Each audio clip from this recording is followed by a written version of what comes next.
Hi, everyone. I'm Anna. And I'm Mike. Good to have you here with us today. Today, we're talking about something that makes a lot of English learners laugh, cry, and quietly scream into their pillows. Speaking fast and thinking fast at the same time. That moment when someone asks you a simple question and your brain suddenly feels like it's updating its operating system. Right, like everything is working, but very slowly. And people are staring at you like, so? I've been there so many times, especially in another language. My brain would know what I wanted to say, but the words were stuck in a traffic jam somewhere between my thoughts and my mouth. And here's the funny part.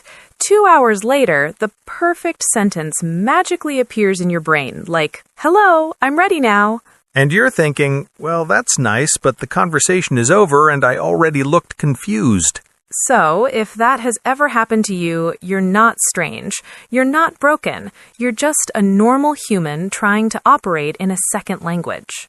Let's be honest. English can be kind of mischievous. It waits for the perfect moment, like when someone asks what you do for work, and then it whispers, choose the right words in 1 second or perish. My favorite is when someone casually asks, how come you're learning English? And suddenly your brain spins a wheel of answers like a game show, and you're stuck on, Meanwhile, you have a whole detailed story in your head about travel, opportunities, or personal dreams, but the story refuses to leave the station. So, for anyone listening who has felt that brain lag moment, take a breath, because this episode is here for you. And by the way, this is around B1 level, so if you're an intermediate learner, you can relax into it. Nothing too fancy, no crazy grammar puzzles, just real conversation. And if you're a strong beginner, don't panic. You can still understand a lot. Take what you catch, borrow the lines you like, and don't worry about every single word flying past you. One thing we believe here is that real conversation teaches you better than long vocabulary lists. If you recognize phrases you can actually say in daily life, that's when English starts feeling alive. Right. No opening a dictionary every 10 seconds, no pausing to check 5 websites, just listening and letting English soak into your brain quietly in the background. And at the end of the episode, we'll do a gentle word tour to help the best phrases stay in your memory. And those are new phrases picked specifically for this episode. And if you enjoy learning English through real conversations, go ahead and like this episode and subscribe to Speak English Daily. It really helps other learners discover us. And tell us in the comments one moment when your brain freezes in English. Doesn't need to be a whole essay. Even one sentence works. All right, let's get into it. So, quick question before we go deeper. Why do you think speaking fast and thinking fast feels so important to people? I think it's because conversations move like a moving sidewalk at the airport. If you hesitate too long, the moment keeps sliding forward without you, and you feel yourself drifting behind while everyone else just keeps talking. Right, and then you're standing there silently, trying to catch up, and by the time you finally have something to say, the topic has already changed to weekend plans or someone's dog. And when that happens, it's not just the awkward silence that hurts. It's also the tiny voice in your head that says, why didn't I say something earlier? I had a thought. It was even a good one.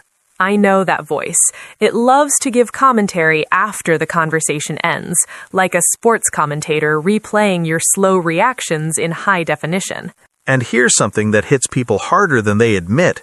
Other people often read quick reactions as confidence, even if the person isn't actually confident. And slow reactions can sometimes look like uncertainty, even if the person is incredibly intelligent. It's like the world judges the speed of your words, not the quality of your thoughts. And this makes learners feel stressed because they don't just want to be understood, they also want to be perceived as capable, normal, and socially fluent. Nobody wants to look frozen or confused in front of others. And when you're using your second language, your brain is doing double work, thinking plus translating. So, of course, it feels heavier. It's like running a marathon in shoes that are half a size too small. You can do it, but you're aware of every single step. And the worst part is when clarity and speed get mixed up in your mind. People think they have to speak fast to sound smart, but fast speech without clarity just sounds like noise, like someone shaking a bag of uncooked rice. And clarity is the thing most people actually care about. When you speak clearly, even with simple words, your point reaches the listener, and reaching the listener is the real victory. My favorite phrase for that is get your message across. It doesn't mean speak perfectly. It means the idea survived the journey from your brain to their brain. And when you don't get your message across, it feels like the idea stayed trapped in your chest, knocking to get out, but never making it into the conversation. And this is why thinking fast matters, not because we want to talk like machines, but because we want to catch the conversation river when it's flowing. If you miss the river, then you're just standing on the bank watching everyone else swim.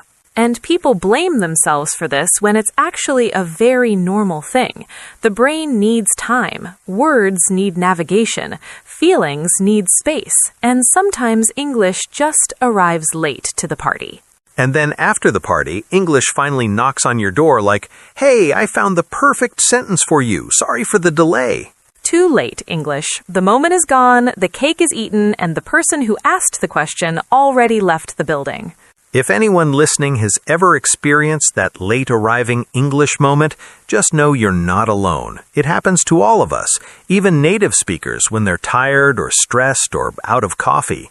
And the good news is, if we understand why the freeze happens, we can make changes. So let's explore the real reasons people freeze and stutter and pause and panic, because once we understand those, things start to feel much lighter. So if quick thinking is so helpful in conversation, why do we freeze?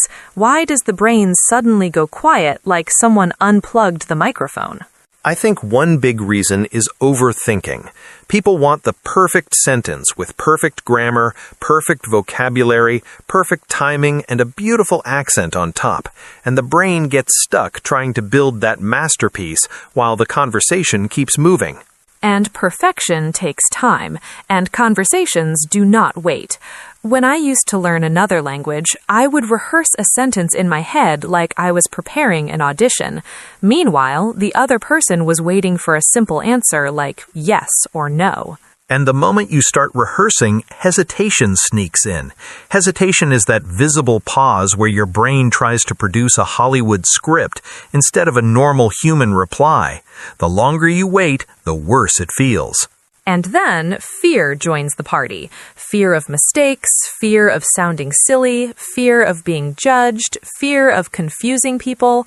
Before you know it, your thoughts are running in a circle while your mouth refuses to participate. When I was learning French, my biggest fear was sounding childish. I would avoid longer sentences because I didn't want people thinking I was 5. But the funny thing is, by trying to avoid that, I ended up saying almost nothing. Fear makes people speak less, and speaking less makes improvement slower, and slow improvement makes the fear stronger. It turns into a tiny loop that feels much bigger than it is. And then there's the spotlight effect. Someone asks you a question, and suddenly it feels like a bright lamp is shining on your face, and everyone is waiting for your answer, even if it's just one person who asked out of curiosity. Right. The question could be the simplest thing, like, what's your favorite food? And your brain goes blank, as if you've never eaten in your life. You're sitting there thinking, food? What is food? Do I eat food? Do other people eat food? While you're trying to remember the basic concept of eating, the other person is just smiling politely, having no idea that your brain is currently under investigation. But sometimes it's not fear or spotlight. Sometimes it's the pure language delay. You know the idea, you feel the idea, but the right English word takes too long to arrive. It's like calling a friend who always arrives late to hang out.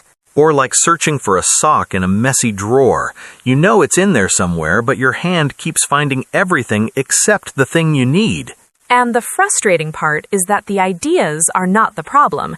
The ideas are loud and ready. It's just that the English words are still stuck at the bus stop waiting for a ride. And that delay makes people feel slow, even though the brain is actually working very hard.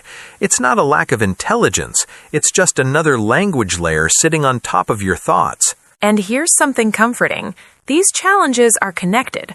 Overthinking creates hesitation. Hesitation triggers fear.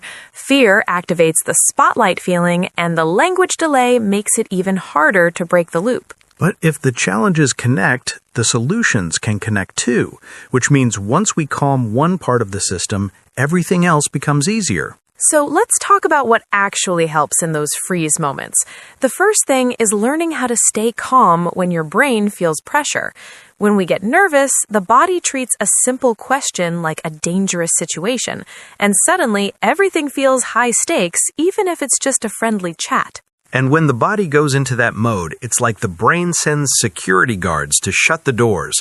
No language allowed until the threat is gone. That's why people often say, "I knew the answer but couldn't say it in the moment." And it's wild how simple the solution sounds, but it works. One slow breath before speaking gives your brain the permission to reset. You don't even need a big dramatic inhale, just a small pause that signals you're safe. I do that all the time now. If someone asks me a question in another language, I take half a second to breathe and remind myself that nothing bad will happen if I make a mistake. Then I speak more slowly and the words actually come out. And slowing down doesn't make you sound uncertain. It makes you sound thoughtful. Fast speech can feel chaotic if you're not ready, but calm speech feels intentional and clear. And the cool part is that once you're calm, your brain is more willing to help you. It stops judging you and starts working with you instead of against you. Which brings us to the next skill, anticipating responses. You prepare your brain for the usual questions before they happen, so the surprise factor doesn't hit you at full speed. I keep 2 simple answers ready for meeting new people: where I'm from and what I do.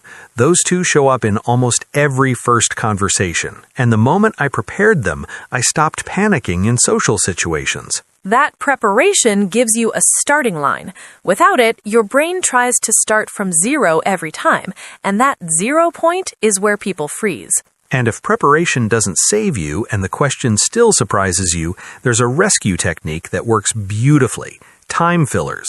Time fillers are small phrases that buy you a few seconds without making things awkward. They're like a soft pillow you place between the question and the answer, so your brain can organize the words. Something like, "Let me think for a moment," or "That's an interesting question." It tells the listener you're not ignoring them, you're just thinking. And that thinking time matters because the brain needs a moment to find the right vocabulary drawer. You're not empty, you're just searching for the correct tool. But here's the key part. You can't bully yourself during those seconds. If you tell yourself, "Hurry up," or "Say something now," your brain tightens up and the words escape again. So instead of self-pressure, you give yourself a tiny window to breathe, use a filler, and let the language arrive. It feels small, but small things add up fast. Calm first, then English. That's the order that keeps everything flowing. Another skill that helps a lot is paraphrasing. Paraphrasing is when you repeat the question in your own words before answering. It gives your brain a small runway so it can lift off smoothly instead of trying to jump into the air with no speed. Someone might ask, "What do you think about the new system at work?" And you can respond with, "The new system, well, it feels..." And while you're doing that, your brain is quietly organizing your opinion in the background. And the beauty is that it sounds natural to the listener. It shows that you're paying attention, and it gives you a tiny buffer without making things awkward. And once you use that buffer, you don't need long, complex sentences. Simple structures work better under pressure. Lots of learners imagine they need long, professional sentences to sound smart, but long sentences are the first ones to fall apart when nerves show up. Short structures feel cleaner and they're easier to control. Something like, "I think it's good because," or "My opinion is," or "Personally, I prefer." Those are small but powerful frames that keep your thoughts in a straight line. And clarity makes you sound more confident than speed. When you speak slowly with clean structure, the listener understands you on the first try, and that success makes the conversation feel safer for your brain. And here's another thing people don't talk about enough. Listening makes speaking easier. A lot of people panic because they're busy preparing their answer while the other person is still talking, so they don't really hear what was said. And then they try to respond with almost no input, which feels like trying to cook without ingredients. You're staring at an empty pan thinking, how am I supposed to make something out of this? But if you actually listen, you don't start from zero. You respond to what is already there. You listen for the feeling, the keywords, the tone, the tiny details. And answering the feeling first is powerful. If someone sounds tired, you can say, wow, long day, and that shows you heard them. After that, you can add whatever else you want to say. It keeps the conversation human, and once it feels human again, the pressure drops and the brain becomes more generous with vocabulary. Listening and responding like that turns the conversation into teamwork instead of a performance. When it feels like a performance, your brain tries to impress everyone. When it feels like teamwork, your brain just communicates. And now we reach the fun part, the training tools. Improvisation, or improv, is basically speaking without planning every word. The goal is not perfection, the goal is movement. When you improvise, you speak before fear has time to push the stop button. I love improv because it takes the pressure away. You don't need to sound professional or academic, you just play with words. And when you play, your brain relaxes. And when your brain relaxes, your English cooperates. The easiest improv exercise I recommend is word association. One person says a word, and the other person says the first thing that comes to mind. There's no time to choose the perfect answer, you just go for it. For example, if you say beach, I might say sand. If you say coffee, I might say morning. If you say winter, I might say blanket. It's quick, it's messy, and it trains you to react faster instead of building long speeches in your head. And the best part is that you can do this with yourself when you're alone. You say a word out loud and respond to it. It doesn't need to be complicated. The whole point is movement, not beauty. Another great improv exercise is quick storytelling. You give yourself 30 seconds to tell a mini story based on a random word. The rule is simple. You are not allowed to stop. Even if the story is strange or silly, you keep going. If the word is suitcase, you can say something like, yesterday I packed my suitcase because I wanted to visit my cousin, but then I realized I forgot my passport, so I had to run back and it was chaotic, but I made it to the bus and I felt so proud. It doesn't need a perfect ending, it just needs to move. And here's why this matters. When you practice flowing without pausing, you train your brain to think on its feet.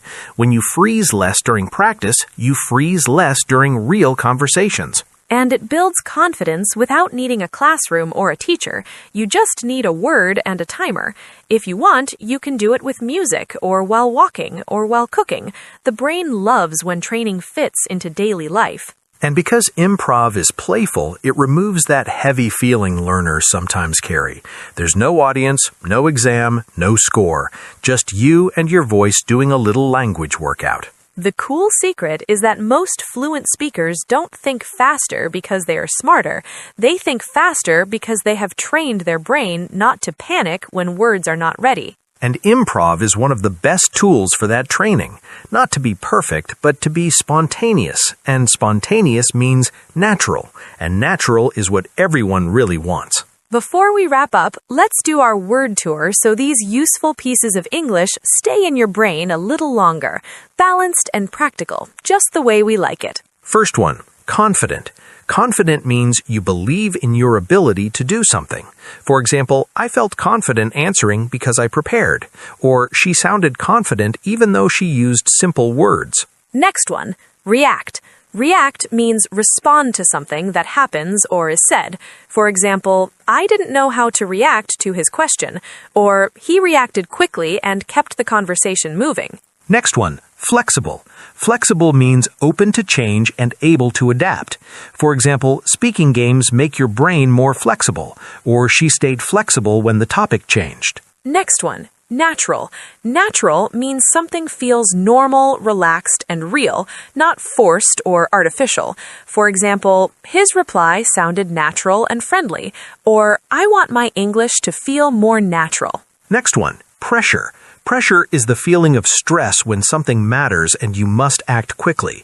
For example, I felt pressure to answer fast, or under pressure, my mind went blank. Next one, translate. Translate means change something from one language to another. For example, I used to translate in my head before speaking, or she tried not to translate word for word. Next one, participate. Participate means join and take part in something. For example, I participated in a small discussion group, or everyone was scared to participate at first. Next one, notice. Notice means observe or become aware of something. For example, I noticed her face looked tired, or he didn't notice the pause in my sentence. Next one, combine. Combine means put things together. For example, we combined listening practice with speaking, or you can combine simple sentences to make longer ideas. Last one, improve. Improve means become better or make something better. For example, I practiced daily and improved. Or small exercises can improve your confidence. And that's our word tour for today. Try to use just one of these words in a sentence this week, and you'll feel the difference. One is enough. Small practice, steady improvement. And here's your tiny homework. Think of one situation where your brain usually freezes and practice one small move. One breath, one filler, one simple frame, or one fast reaction game. Don't try to fix everything at once. One move is powerful. And if you want, tell us in the comments which word from today you'll use first. Even one sentence is perfect. We really enjoy reading your comments. This is Anna. And this is Mike. And you've been listening to Speak English Daily. Thanks for spending time with us today. Your progress doesn't stop here. To keep improving your English, check out the next episode or explore the videos waiting for you. We picked them for your level.